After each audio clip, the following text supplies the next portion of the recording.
Hi everyone, it's John again playing Immaculate Grid.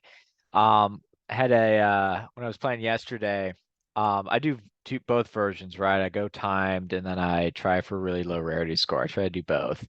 I got a pretty good rarity score yesterday. I think it was 10-ish if I recall correctly, but the in the time version, I very confidently said that Daryl Boston played for the Boston Red Sox and the Chicago White Sox. I knew he played for the White Sox, but I thought that was a thing. I thought his name was Boston. He played in Boston. I thought that was a connection. There are times when I've just not known the answer or struggled to answer or made an educated guess and it was wrong. This time I was just very confident about something that wasn't so, which is which is a new one for me. I think I don't think there's been any time when I've been that confident about something that was just wrong. And I was confident enough that I was playing him in the timed round where the rarity score doesn't even matter. Should have just gone with Chris Sale or someone basic. Um, anyway, I'm gonna start sharing. I'm gonna play again. We're gonna get some redemption today. Partial redemption, yeah. I still got a pretty good rarity score, so sharing now and away we. This is the one. This is yesterday's time version. See, could just gone with Chris Sale, 36%. Bam. All right. Let's go Matt Moore. Nope, Mike Moore. Great start. That's the guy. Richie Sexton. Just watched a Jolly Olive video about him for Mariners Brewers. Let's go Al Martin over here. Jose Canseco certainly works. Let's go with his teammate, my favorite player, Jeremy Burnitz. Hit over 30 home runs. Let's see here. Stargell. All right. Let's see. McGuire actually did hit over 300 one year. Let's go Bill Schroeder. Yeah. And Jason Kendall. 56-ish seconds. For a rarity score of 60. Bill Schroeder at 0.07%. I've used him before for Brewers 300 average. He's not he's not the ultra low that you'll get with a like a reliever, but or I didn't think he was going to be, but 0.07. He hit Bill Schroeder hit 332 in actually I remember this being low before. So I yeah, that was right. But yeah, Bill Schroeder hit 332 in 1987 and that was on if you look at the player guide or the the team magazine that you could get at the game had a scorecard in it. I think it was called Leadoff back in the day. It's probably gone through various iterations of its name, but they would talk about how like Schroeder had his best season in 1987, hit 332. They didn't really mention that he only did it in like 70 games, but he did catch a no hitter that year, and that's how I knew that one and had it at the ready. Jeremy Burnett's favorite all-time player. I've got a picture of me next to him for the Sears Major League moment, 1998. And you got Richie Sexton. So in the Jolly Olive video I'm referring to, I'll try to remember to post a link to it. I just watched it today, but Richie Sexton and Jeremy Burnitz became the first teammates in MLB history to both hit 3 home runs in the same game. They did it against the Diamondbacks, the eventual world champion Diamondbacks in 2001. The video was mainly focused on Sexton, who was a 6'7" behemoth. So he was right there at the forefront of the old mine there. Um, Al Martin is only at 2%, and that's the one that like I think of. I'm gonna have to like dig deep to come up with someone just someone here for the rarity score. I don't think I'm gonna beat 2% on it though. Um anyway, so that's that. Let's see here. I'm gonna stop sharing and I'm gonna share screen. And let's see here. Not the one. Should be. All right. How do we feel about Kevin Mitchell up here? I thought of him as I was correcting Matt Moore's name, but Mike Moore's. Matt Moore to Mike Moore. Matt Moore played for the Rays and some other teams over the last several years. In fact, I see that he was actually active. Don't enter anything, but oh yeah, he's actually still active. I didn't actually realize that. Obviously, Kevin Mitchell hits both teams pretty low, 0.3. I want to say Vino works here. We can probably go lower. Um, Ron Valone works. Who else? Who are some other good ones? Mark Newfield, who was traded with Ron Valone, as I recall. That's a good baseball name. Newfield. It's right there in the name. All right, 0.09. And then yeah, I'm gonna have to probably come back to that one. Let's see here. For the A's 300 season, I have some people here, and they work for only one team, and they went like 3 for 10 in their career.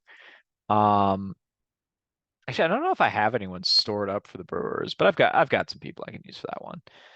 Um, let's see. I believe it was Cunningham, and I just need to get the right one, but I believe it's Mike Cunningham in 1906.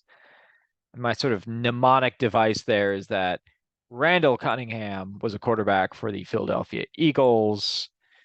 The A's at this point were playing in Philadelphia. They now wear green. I don't think they wore green at the time. I think they were blue, but that's how I make the connection. So that's a really nice low rarity score. And the equivalent person for the Pirates came much later. Individual named Jeff Bannister, who played in 1991. 0.06, doing pretty well. And then for the Brewers, 300 batting average. Um, let's see, who are some decent examples? Let's see, Ben Oglivie will work, Sixto Scano will work, Yount Molitor and Cooper will all work. I'm obviously not going to go with them. Ted Simmons works as well. Um, Vina will work. Tim Dillard will work. The only reason I wouldn't play Tim Dillard, who went like 1 for 2 one time 1 year, is that he's on the Brewers broadcast. Sometimes he's the color commentator when Schroeder's not there, and sometimes he's doing like the post game show. But he does work here, and I think he's played himself and posted it on X. He's posted him playing his own score for the Brewers 300. Francisco Rodriguez, the great closer, will also work here. Um, some other kind of sneaky ones. Let's see, Lyle Overbay will work. Dave Nilsson will work. Um, John Jaha will work. I'm wondering if these guys are more or less sneaky than a relief pitcher. Like Francisco Rodriguez is one of the greatest relief pitchers of all time and did go 1 for. I remember I watched it. It was in 2011. We just acquired him from the Mets. The Brewers had just acquired him from the Mets, and he legged out an infield single. I don't even remember why he was batting, why the situation was calling for that, but he like legged out a hustle infield single on like a little dribbler, busted it down the line to get that hit.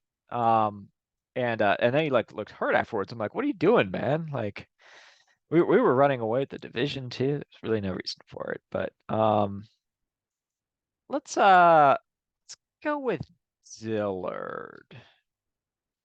I'm gonna go Tim Dillard. See, he is like 2 orders of magnitude higher than like a Mike Cunningham. Also, he doesn't look anything like that anymore. Um, all right, let's see here. For the Brewers, 30 home runs. Tommy Harper works. Cooper will work. Ogilvy will work. Thomas will work. Yount will not work. Molitor will not work. Gorman Thomas will, of course, work. Jaha works. So Tommy Harper is like first year goes 30-30 for the Brewers. First year of the Brewers in 1970. The year before he was with the Seattle Pilots, who became the Brewers. and he had stolen the most bases in the American League since Ty Cobb that season. Fun fact. Um, who else would be good here? I think Rob Deere works. Pretty sure on that. Um, Carlos Lee will work. El Caballo. Um, Jenkins works. Jeff Jenkins works. Jaha works again. Trying to think who's going to be a great like those early '80s Brewers are very well known. Um, Tommy Harper had a very unique accomplishment going 30-30 in the first season of the Milwaukee Brewers as a team. Um, maybe John Jaha is sneaky enough. 1996 is the season John Jaha hits over 30 home runs for the Brewers. He does it a couple years later with the A's.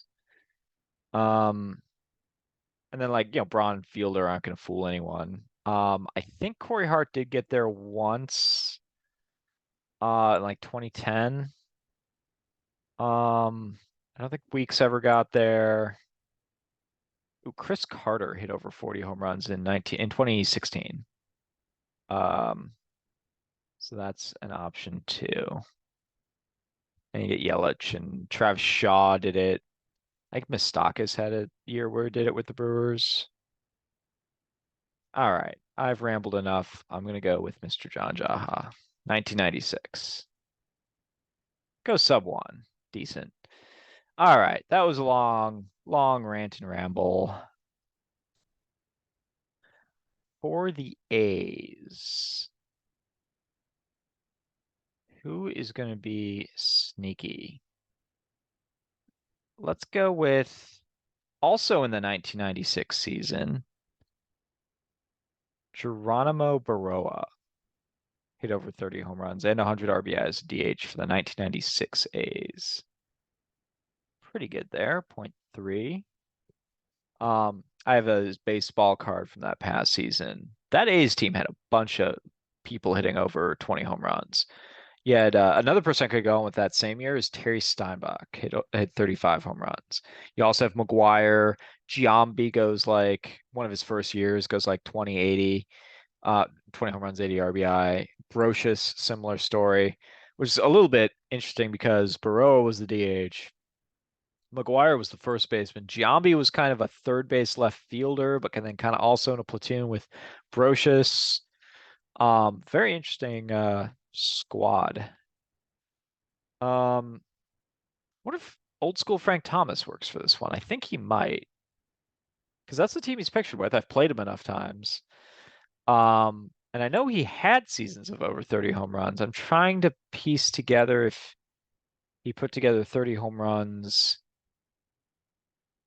with the Pirates, or if that was with the Braves and maybe another team. McCutcheon will of course work. I think Kevin Young works. Bonds works, Bonilla works. I think those will be pretty high. Stargell was pretty obvious. Clemente will not work, I don't think. I think he maxes out at 29. He had like a 29 home run season, a 23 home run season, but wasn't really a big power hitter. Um, I believe Aramis Ramirez works for his 2001 season. Um,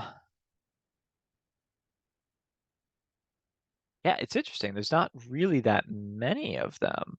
Ooh, Brian Giles will work. He had a number of years, which would work. Of course, Ralph Kiner works. Um, yeah, so there's some interesting ones in there. Let's go with Frank Thomas is not something I'm saying with a ton of confidence. But let's live dangerously. Yeah, he works. See, I figured. He's pictured with the Pirates, which usually means that's his main team. All right. Now I've been putting this off because I don't have a lot of names just stored at the ready. Carlos Santana works. He hits both teams. Didn't play for the Mariners very long, I don't think. I think it was just like the second half of 2022, I want to say. But he'll work. Um, who else just sort of gets in there? I'm just trying to like dance around these kind of these pirate teams. Actually, I think Bonilla might work. I want to say he might have snuck into Seattle at some point.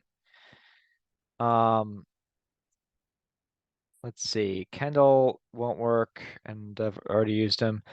Olerud does, or sorry, that's doing it wrong. Kevin Young doesn't work. I think Warren Morris works. Jermaine Allensworth, Jose Guillen don't work. Cutchin doesn't work. Giles doesn't work. I'm surprised that Al Martin was a decent player in the late 90s for the Pirates and then moved to the Mariners. I'm surprised he only gets 2%. I'm trying to think of players who'll work. Let's see, relievers. Roberto Hernandez does work for the Pirates, but not for the Mariners. But JJ Putz doesn't work for the Pirates. I think Ron Vallone works for the Pirates. I don't think he hits that team. Um, maybe though, he hits so many of them.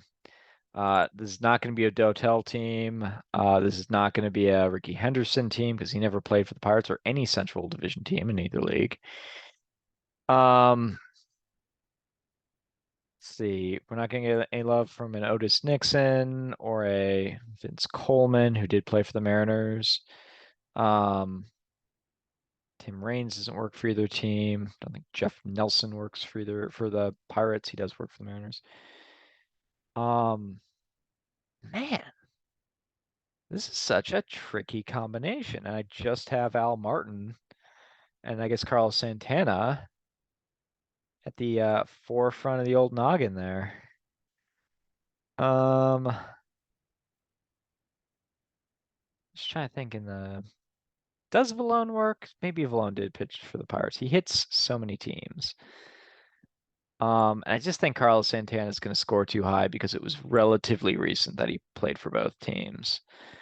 Thing about the Pirates is that they usually aren't acquiring big time free agents. Um, and then the Mariners aren't really known. Well, I guess they got Cano. I guess they've done it before. But this one is a stumper for whatever reason. Arthur Rhodes. Does he ever play for Pittsburgh? I know I've screwed up with Arthur Rhodes before. Or Rafael Soriano. I don't think he plays for Pittsburgh. Did Melanson make his way out to Seattle? I don't remember that. Joel Hanrahan. No idea. Um, Todd Ritchie.